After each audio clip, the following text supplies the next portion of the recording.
Segunda epístola do apóstolo Paulo para Timóteo, capítulo 3, do verso 1 ao 4. É a nossa meditação de hoje. Louvado seja Deus. Nós vamos falar hoje, irmãos, sobre a apostasia dos últimos dias. E também um pouco da extrema corrupção dos últimos dias. Louvado seja o nome do Senhor. Sabe, porém, isto, que nos últimos dias sobrevirão tempos trabalhosos, porque haverá homens amantes de si mesmos, avarentos, presunçosos, soberbos, blasfemos, desobedientes a pais e mães, ingratos, profanos, sem afeto natural, irreconciliáveis, caluniadores, incontinentes, cruéis, sem amor para com os bons, traidores, obstinados, orgulhosos, mais amigos dos deleites do que amigos de Deus. Senhor, obrigado pela tua palavra. Aleluia. Eu sei que parece estranho um dia de domingo nós falarmos uma palavra dessa, mas não é estranho não, Senhor, porque é o que nós estamos vivendo nesses últimos dias. E o Espírito Santo é que fala aos nossos ouvidos todos os dias. E quando o Espírito Santo fala com a igreja precisa ouvir a voz do Espírito Santo. Que Deus abençoe o seu povo, porque a leitura da sua palavra já é abençoada. Obrigado, Jesus. Pode tomar seu lugar. Tome os nossos lugares aqui por alguns instantes, na nossa meditação nessa noite no texto sagrado que nós acabamos de ler. Quem já leu Timóteo? Quem já leu a epístola de Timóteo? Né? Essa palavra é uma palavra muito esclarecedora para nós nesses últimos dias que a gente vive aqui nessa terra, irmãos. Tá bom? E a gente precisa entender o contexto que Paulo naquele período escreveu e o motivo, a razão pela qual Deus revelou para ele as coisas que no futuro vão acontecer, já estão acontecendo e vão acontecer. Mas eu queria observar com os irmãos o seguinte: de acordo com os ensinamentos bíblicos, de acordo com a palavra de Deus, sabemos que depois que o Senhor Jesus ascendeu aos céus, depois que ele ali no Monte das Oliveiras ele ascende ao céu, a sua segunda volta, ou seja, a sua volta, vamos dizer, a sua volta, ela será marcada por dois acontecimentos que abalarão a história da humanidade. Esses dois acontecimentos que estão acontecendo na Terra causarão espanto e coisas estranhas na sociedade. O primeiro acontecimento é o princípio das dores. O segundo é conhecido como a grande tribulação. Em Mateus 24, do versículo 4 a 8, o Senhor Jesus alerta que surgirão homens enganadores, falsos profetas, falsos cristos, rumores de guerras, nação que se levantará contra nação, reino contra reino, haverá fome e peste em vários lugares. E tudo isso é conhecido como o princípio das dores. Depois que tudo isso começar a acontecer, queridos irmãos, o pior ainda está por vir, que é um período chamado de grande tribulação. O pior período, o pior sofrimento, o qual passará a humanidade. Hoje a palavra de Deus para nós é uma palavra de despertamento. Esteja atento, o Senhor vai falar, Ele está falando conosco aqui hoje. Mateus capítulo 24, não preciso vocês lerem. Se a irmã conseguir colocar aqui no painel, será bom. Mateus 24, versículo 21, o Senhor Jesus disse: porque haverá então grande aflição, como nunca houve desde o princípio do mundo até agora, nem tão pouco há de haver. Para vocês terem uma ideia da situação, será o período mais terrível que os homens enfrentarão na face da terra. terra, princípio das dores e a grande tribulação. Em Lucas capítulo 21, no versículo 25 ao versículo 26, o Senhor Jesus fala assim: haverá sinais no sol, na lua e nas estrelas, e na terra há angústias das nações, em perplexidade, bramando o mar e as ondas. Homens desmaiarão de terror na expectação das coisas que sobrevirão ao mundo, porquanto os poderes do céu serão abalados. E nesse período aqui da história, nesse fato que vai acontecer, não escapará rico nem pobre, todos sofrerão todos esses acontecimentos, esses fenômenos que acontecerão nos últimos dias. Tanto os ricos, as riquezas dos ricos, o poder do rico, não poderá livrá-los dessa tão terrível tribulação. Mateus 24, 35, o Senhor Jesus falou: os céus e a terra passarão, mas as minhas palavras não hão de passar. Mas uma coisa eu posso observar, presbítero e pastor, que a misericórdia de Deus, o amor de Deus é tão grande, o amor do Senhor tão grande, que Ele continua, o Senhor continua de braços abertos, dando oportunidade para que todos venham ao conhecimento da verdade e aceitem a Cristo, reconheçam o Filho de Deus como Salvador de suas vidas. A porta da salvação continua aberta para todos os povos, para aqueles que creem no nome do Senhor Jesus Cristo. Olha a misericórdia, a graça do Senhor. Deus está dando oportunidade para que os homens conheçam a verdade em Jesus e se convertam, para escaparem do dia da ira de Deus. João capítulo 3, versículo 36, o Senhor falou assim: aquele que crê no Filho tem a vida eterna, mas aquele que não crê no Filho não verá a vida, mas a ira de Deus sobre ele permanece. Você quer escapar da ira de Deus? Receba Jesus na tua vida e viva feliz com o Senhor.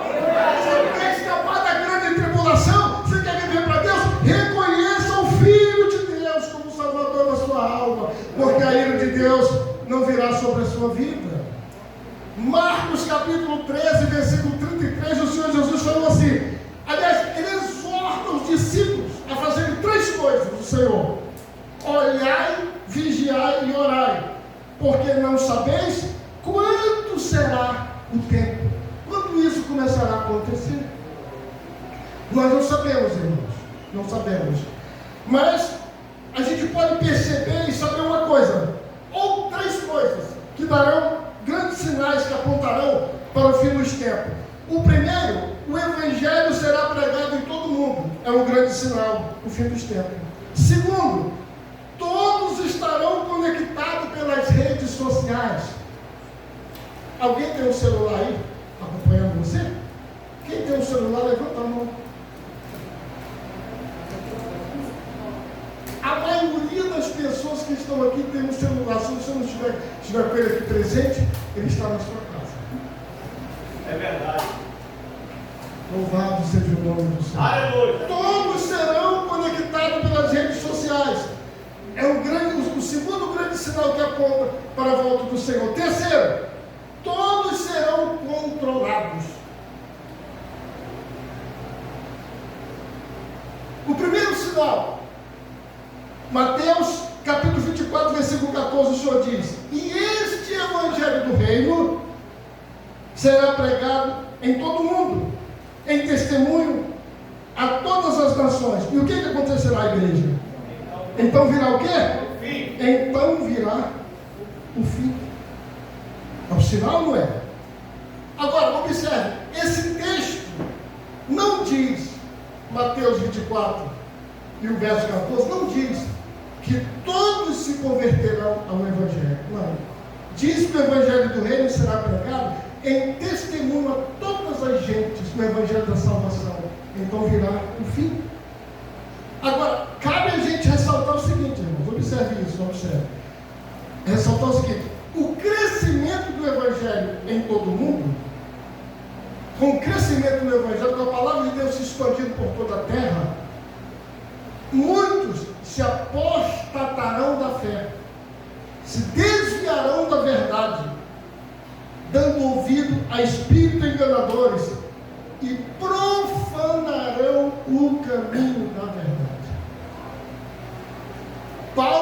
inspirado pelo Espírito Santo, ele chama isso de apostasia dos últimos dias. Certo? Agora, fica atento para uma coisa. A palavra apostasia é uma palavra que vem do grego, que significa afastamento, disserção ou rebeldia. É o significado da palavra apostasia. Quer dizer, abandono consciente e público da fé genuína em nosso Senhor Jesus Cristo. Paulo está falando da apostasia, não é alguém que nunca conheceu Deus, é alguém que recebeu a palavra de Deus e se desviou da verdade e abandonou o Senhor, indo por outros caminhos que não são os caminhos do Senhor. O Judas, o irmão do Senhor, ele escreveu uma pequena epístola, só tem um capítulo, é o capítulo 1, o primeiro capítulo de Judas, que é o único capítulo que tem, e o versículo 3, diz que a fé, ela foi confiada aos santos, aos remidos do Senhor. Certo? E esta fé será profanada, e muitos largarão a fé e abandonarão a verdade do Senhor. Isso nos últimos dias, na apostasia dos últimos dias. Escrevendo aos Tessalonicenses, capítulo 2 e o versículo 3, Paulo explica que antes da volta do Senhor, virá a apostasia e se manifestará o homem do pecado. Esteja atento para você entender. O filho da perdição, este homem maligno usado pelo diabo, terá uma capacidade imensa para seduzir e enganar todos os povos da terra. Na primeira epístola de João, no capítulo 2, no versículo 18, ele é conhecido como o anticristo. E lá em Apocalipse capítulo 13, ele é reconhecido e descrito pelo apóstolo João como uma besta que sobe do mar. Um sistema político, um sistema religioso e econômico que dominará toda a terra. E eu vou ler para vocês para confirmar. Apocalipse 13, versículo 16 e o versículo 17. Faz que todos, e pequenos e grandes, ricos e pobres, livres e servos, lhe seja posto um sinal na mão direita ou na testa, para que ninguém possa comprar ou vender, senão aquele que tiver o sinal, ou o nome da besta, ou o número do seu nome. Esse período aqui, meus irmãos, será o pior período, o período mais terrível de males que virá sobre a face da terra. E nós, os servos de Deus, a igreja do Senhor, precisamos estar atentos para as coisas que estão acontecendo nesse mundo.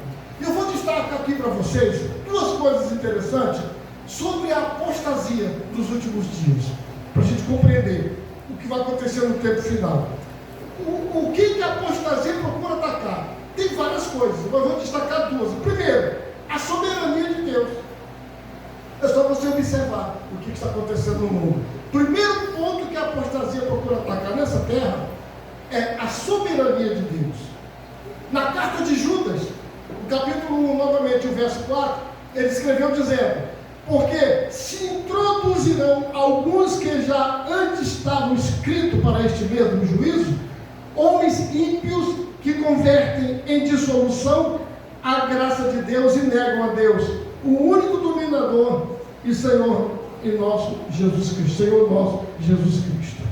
Agora observe, os apostados dos últimos dias dirão que há outros meios pelos quais os homens podem se chegar a Deus, sem precisar da Bíblia e até mesmo de nosso Senhor Jesus Cristo. Essa é a apostasia dos últimos dias. Mas não é isso que o apóstolo Pedro, cheio do Espírito Santo, fala lá em Atos dos Apóstolos, capítulo 4, no versículo 12. Vamos ver o que Pedro diz acerca do Senhor? Ele disse: em nenhum outro há salvação, porque também debaixo do céu nenhum outro nome há dado entre os homens pelo qual devemos ser salvos. O que Pedro está dizendo aqui para os apostatas? Pedro está dizendo que Jesus Cristo é o único Senhor capaz de conduzir os homens à vida eterna com Deus. E não foi Pedro que essas palavras não foram desenhadas, arquitetadas por Pedro. O próprio Senhor Jesus, em João capítulo 14, no versículo 6, ele diz: eu sou o caminho e a verdade e a vida. Ninguém vem ao Pai senão louvado seja o nome do Senhor. Vale um glória a Deus, igreja? Glória a Deus! Para você glorificar o nome do Senhor. Olha, a gente precisa entender uma coisa, irmão. A intenção do homem do pecado, a intenção do filho da perdição que virá, esse homem maligno, e a apostasia, e o sistema mundial que está se levantando agora no mundo, é negar a existência do Criador e tentar tirar Deus da história da humanidade. 2 Tessalonicenses capítulo 2, versículo 4. O qual se opõe e se levanta contra tudo o que se chama Deus, ou se adora, de sorte que se levantará como Deus no templo de Deus, querendo parecer o quê? Deus. Olha aí. Querendo parecer Deus. E o objetivo do diabo, através da apostasia, é minar, é destruir a resistência da igreja, envolvendo a igreja do Senhor, o povo santo de Deus, com as coisas do mundo, introduzindo dentro da casa de Deus, irmãos, as coisas dessa terra, para que a igreja deixe de ser reino de Deus e vire simplesmente uma organização religiosa. Essa é a intenção do maligno. A apostasia dos últimos dias apresentará um evangelho humanista. O que é um evangelho humanista? Vamos entender isso, irmãos. Olha, o evangelho é cristocêntrico. Quem está no centro do evangelho é o Senhor Jesus Cristo. Nos últimos dias, criar-se-á um evangelho humanista. Sim, um evangelho vazio, sem o poder de Deus, baseado na sabedoria dos homens. Homens que pregarão o sucesso terreno, uma progressão do sucesso aqui nessa terra, que você procura o evangelho, não para você melhorar a sua vida com Deus, não para você ter um encontro com Deus para a vida eterna, mas o evangelho terreno, cheio de coisas positivas dessa terra, com a sabedoria humana, desviando você do propósito divino, negando a porta estreita, né, dizendo que você não precisa passar por porta estreita, negando a cruz. Mas olha o que o Senhor Jesus falou para as multidões que o seguiam lá em Lucas 14, 27. Qualquer que não levar sua cruz, não vier após mim, não pode ser o meu discípulo. Tem discípulo de Jesus aqui hoje? Se agarre com o evangelho da porta estreita. Meu Deus. Se agarre com o evangelho. Quantas vezes no evangelho a gente passa luta, passa provação. A gente passa por caminhos tenebrosos. A gente pisa em espinho, passa por cima de pedra. Mas a gente não passa sozinho, não, porque o Senhor está conosco. Deus dá força àqueles que creem verdadeiramente no seu nome. Porque seguir Jesus significa renunciar o mal para agradar a Deus em espírito e em verdade. Levantou a sua mão e agradeça a Deus. Estou falando aqui com as ovelhas de Jesus nessa noite. Estou falando aqui com o servo de Deus. Então ande pela porta estreita, pelo caminho direito. Escrevendo a Timóteo na segunda carta, capítulo 4, versículo 3 e 4, Paulo disse: porque virá tempo em que não sofrerão a sã doutrina. O que é essa doutrina? Os ensinamentos do Senhor. Mas tendo comichão nos ouvidos, amontoarão para si doutores conforme as suas próprias concupiscências. Desviarão os ouvidos da verdade, voltado a fábulas. E por que não dizer? Desviarão os seus ouvidos da verdade, dando ouvido a espíritos enganadores. Tome cuidado. Tome cuidado com quem você anda. Tome cuidado com o que você está ouvindo. Tome cuidado com o que você está vendo. Não se assente na roda dos escarnecedores. Não se detenha no caminho dos ímpios. Você é uma ovelha de Jesus.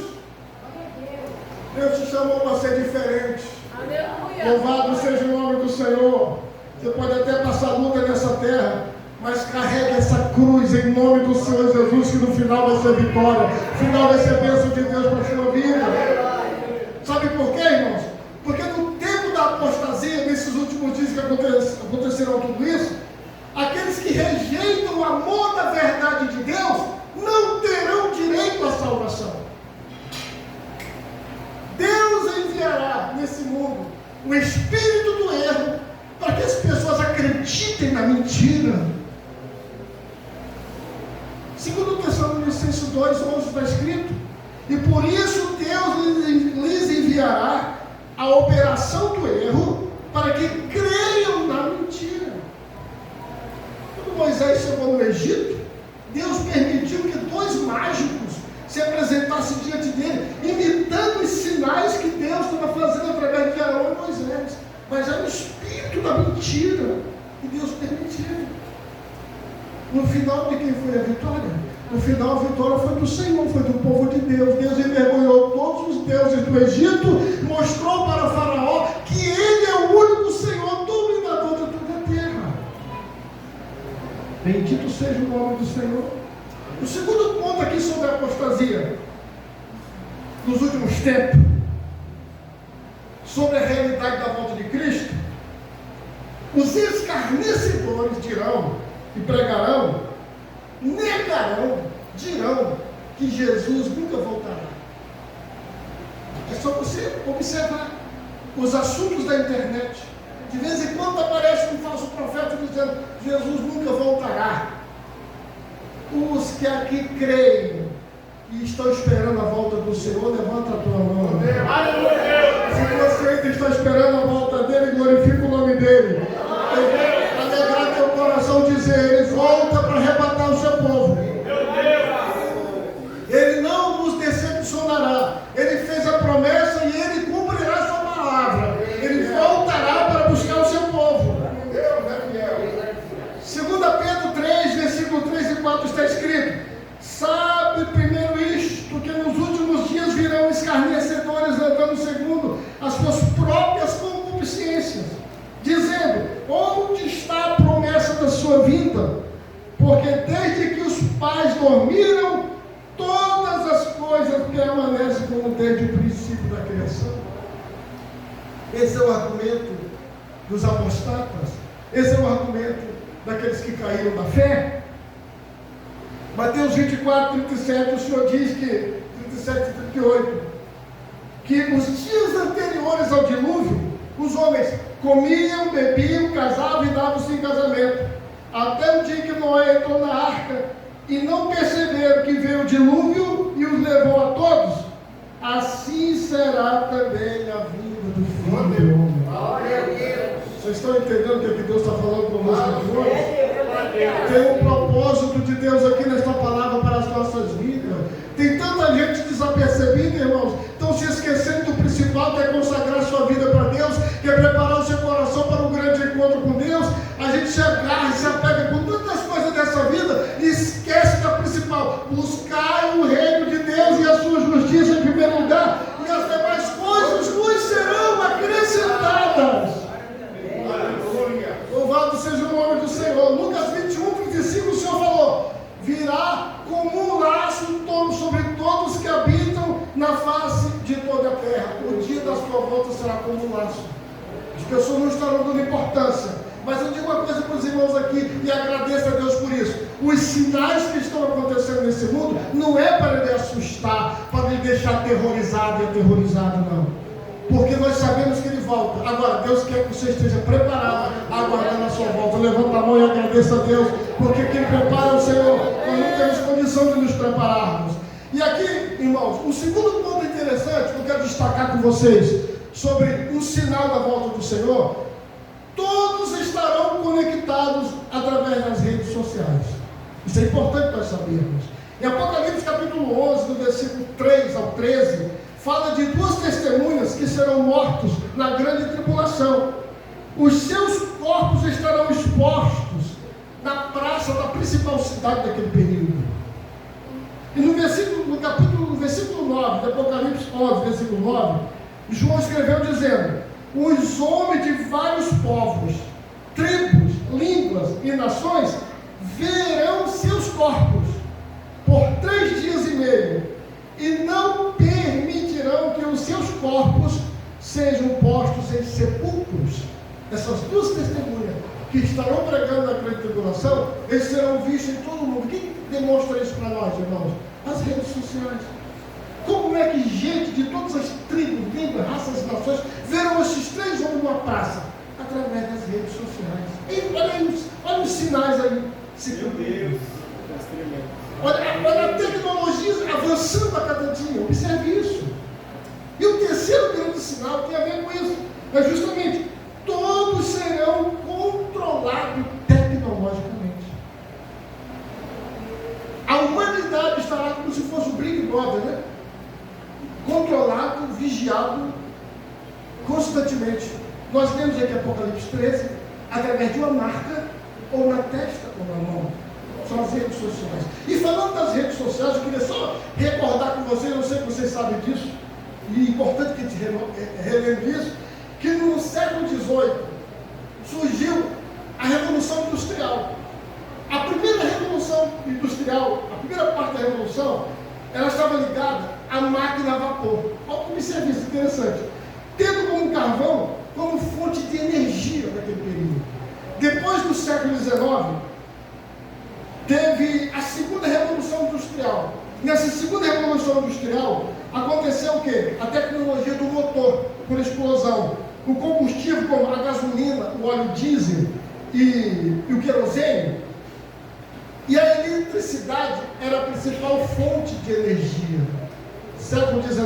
Então, olha só, primeira revolução, a carvão, as máquinas movidas a carvão, a vapor. Segunda, a movido a óleo diesel, a gasolina, o querosene. E a principal fonte de energia, aqui ó, começou a surgir a luz, né, a eletricidade, como a principal tecnologia de energia. Depois da Segunda Guerra Mundial, surgiu uma revolução tecnológica, conhecida como Revolução Digital. Essa revolução é a revolução da informação e da comunicação. Agora, olha que interessante, cabe a gente observar, a gente dar atenção. Na primeira revolução, as máquinas substituíram a mão de obra do homem, a força do homem. Nessa terceira revolução, a máquina agora está substituindo a mente do homem. O homem está descansando a mente, porque a máquina está fazendo o serviço para ele. Não é verdade? Eu estou falando uma verdade aqui, não é verdade isso? A tecnologia avançou de tal forma que os homens, a mente humana está sendo descansada. E o que a gente tem a falar da tecnologia artificial, da inteligência artificial? Essa coisa que, esse grande feito dos últimos dias, que está causando um espanto, admiração em toda a Terra. Todas as nações estão assustadas, admiradas da inteligência artificial. A máquina substituindo os seres humanos. Há muitos séculos atrás, o profeta Daniel, usado por Deus, no capítulo 4, capítulo 12, versículo 4, ele fala assim, o profeta Daniel: e tu, Daniel, Deus falou para ele, encerra estas palavras, sela este livro até o fim do tempo. Muitos correrão de um lado para o outro, e o conhecimento se multiplicará. É a ciência, é a inteligência artificial, é a máquina substituindo os seres humanos, descansando a mente dos homens. Agora, a gente precisa, para nós não sermos injustos, irmãos, como igreja do Senhor, precisamos fazer uma análise. Não resta a menor dúvida que a ciência, o conhecimento humano, tem contribuído para toda a sociedade. Contribuído em que sentido? Por exemplo, principalmente tocante à medicina, não é isso? Vem ajudando muito, não só na prevenção de doenças, como também na cura de muitas doenças. Isso é importante. Mas os homens se aproveitarão dessas coisas boas, os homens má, e introduzirão, colocarão no meio dessa tecnologia coisas má, coisas tenebrosas para danificar, destruir a natureza e até a pessoa humana, até os seres humanos. É preciso a gente saber o seguinte, nós sabemos disso, é importante. Uma máquina, um robô, deixará muita gente desempregada, em todos os setores. Uma máquina, um robô, prestem bem atenção, meus irmãos, que não possui a real compreensão de sentimentos, a consciência e a empatia, substituindo o homem, os seres humanos. Eu posso apertar a mão desse presbítero e dizer para ele, a paz do Senhor Jesus mesmo. Mas um robô pode apertar a mão dele e não saber, e não sabe o que é a paz do Senhor, porque ele não tem sentimentos. Eu estou inventando algo, irmãos. Uma máquina tem sentimento, uma máquina tem empatia, não tem. Olha que coisa horrível. Até que ponto a tecnologia se avançará nesse mundo? Até que ponto os homens chegarão, a ciência avançará? Até que ponto? Mas eu quero dizer uma coisa para vocês da igreja do Senhor. Não podemos ficar estagnados, perplexos diante dessas tecnologias avançadas. Deus entregou nas suas mãos, como igreja do Senhor, uma missão. E qual é a missão? Você dizer para esse mundo: o juízo de Deus está chegando sobre esta terra. Arrependei-vos, porque é chegado o reino dos céus. Essa é a mensagem da igreja, irmão. Glória a Deus. Não se admire com as coisas que poderão acontecer nessa terra, as coisas estrondosas, admiráveis. Olhe para Jesus Cristo, levante a sua cabeça e olhe para o céu, porque a sua redenção está próxima. Lucas capítulo 21, verso 28, o Senhor Jesus disse: ora, quando essas coisas começarem a acontecer, olhai para cima e levantai a vossa cabeça, porque a vossa redenção está próxima. Que coisas são essas que o Senhor Jesus está dizendo? Quando essas coisas começarem a acontecer, que coisas? Que coisas são essas, irmão? Vou dizer algumas para vocês, ó. A degradação dos seres humanos. É só você ler o primeiro capítulo de Romanos, versículo 21 ao 32. A degradação do ser humano. Outra coisa, irmãos, o esfriamento do amor, levando os seres humanos a cometerem crimes bárbaros todos os dias que a gente vê nos jornais aí, televisionados. Quantas coisas ruins aconteceram nesse mundo, coisas que antigamente a gente via de longe acontecer longe de nós, está perto da gente. É o sinal da volta do Senhor. Agradeça a Deus, porque Deus está te alertando aqui hoje. Sinais do sol, da lua e das estrelas, desastres naturais, guerras e rumores de guerras, fomes, peste e terremoto em vários lugares, avanço da ciência, a apostasia dos últimos dias, os homens dando ouvido a espírito enganador, desviando seus ouvidos da verdade.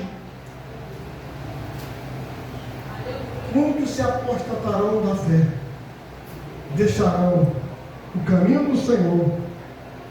Tudo isso que está acontecendo no mundo aponta para a volta do Senhor. Você está preparado para receber o Senhor? Vocês estão preparados para receber o Senhor Jesus Cristo?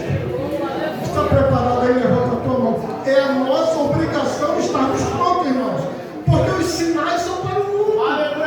Mas você deve estar preparado, porque você sabe que o Senhor vai voltar. Ele voltará, louvado seja Deus. Por isso que Mateus 24, 43 e 44, o Senhor fala assim: mas considerai isto, se o pai de família soubesse a que vigília da noite haveria de vir o ladrão, vigiaria e não deixaria que fosse roubada a sua casa.